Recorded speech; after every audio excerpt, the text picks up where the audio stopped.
আমার কাছে রয়েছে আদি যোগী। তো আদি যোগীকে এখানে বসানো হয়েছে, আর এখানে রয়েছেন শিবলিঙ্গ, যেটা আমি স্বপ্নে পেয়েছিলাম আর তারকেশ্বর থেকে নিয়ে এসেছিলাম। আর এদিকে দেখাও কোনাল, আমাদের অ্যানিভার্সারিতে আমার বড় মেয়ে পাহামো করে প্রাপ্তি বুড়ি পাঠিয়েছে এই আদিযোগীকে, ছোট্ট। তো আমি ভাবলাম সবাই যখন আছে তাহলে এনাকে, আমাদের আদিযোগী আমাদের গাড়িতে যাবে, পুজো তো করে দিই। তো এখানে বসে আজ শিবরাত্রির দিন এনাকেও একটুখানি বেলপাতা আর একটু দিয়ে পুজো করে দিই।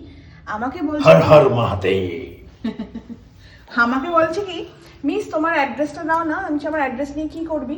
তা বলছে যে না, আমাকে স্কুলে লেটার লিখতে দিয়েছে, পোস্টাল অ্যাড্রেস লাগবে। আমি হ্যাঁ হ্যাঁ ঠিক আছে। তা আঙ্কেল পাঠিয়ে দিয়েছে। তারপরে আমি দীঘা থেকে ফিরে এসে দেখছি একটা পার্সেল এসছে। তাই আমি তো অনেক কিছু অর্ডার দিই, আমি যে আমারই হয়তো। তারপরে দেখলাম না গিফট র্যাপ। তখন খুলে দেখি ও এটা প্রাপ্তিপুরি পাঠিয়েছে। তখন আমি ফোন করেছি, তখন হাসছে। তো খুব সুন্দর গিফট হয়েছে। ওম নমঃ শিবায়, ওম নমঃ শিবায়, ওম নমঃ শিবায়, ওম নমঃ শিবায়।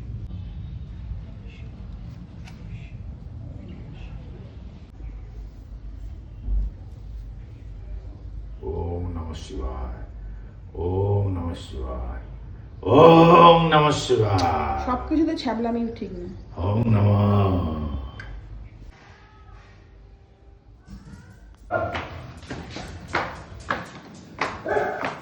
শিবরাত্রির দিনে স্পেশাল মানে ভোগটা ঠাকুরকে দিই, যেটা হচ্ছে একদম ঘি। আর এটা পুরো একদম আমাদের কি বলে, ঘরোয়া ঘি। তো ঘরোয়া ঘি, তার মধ্যে দিয়ে দিচ্ছি হচ্ছে আটা দিয়ে হালকা একটুখানি নাড়াচাড়া করে তার মধ্যে ওপরে চিনি ছড়িয়ে দিয়ে আর সব রকমের ড্রাই ফ্রুটস দিয়ে নেড়ে দেওয়া।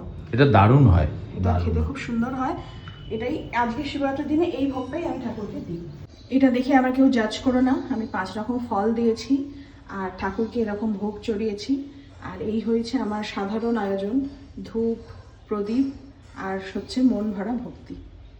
কাম ও মোক্ষ লাভের জন্য কি কাজ বা ব্রত পালন করলে আপনাকে সন্তুষ্ট করা যায়? মহাদেব বলেন, শোনো পার্বতী, ফাল্গুন মাসের কৃষ্ণপক্ষে চতুর্থী তিথির অন্ধকার রাত্রিকে শিবরাত্রি বলে। সেদিন যে উপোস করে থাকে আমি যথার্থ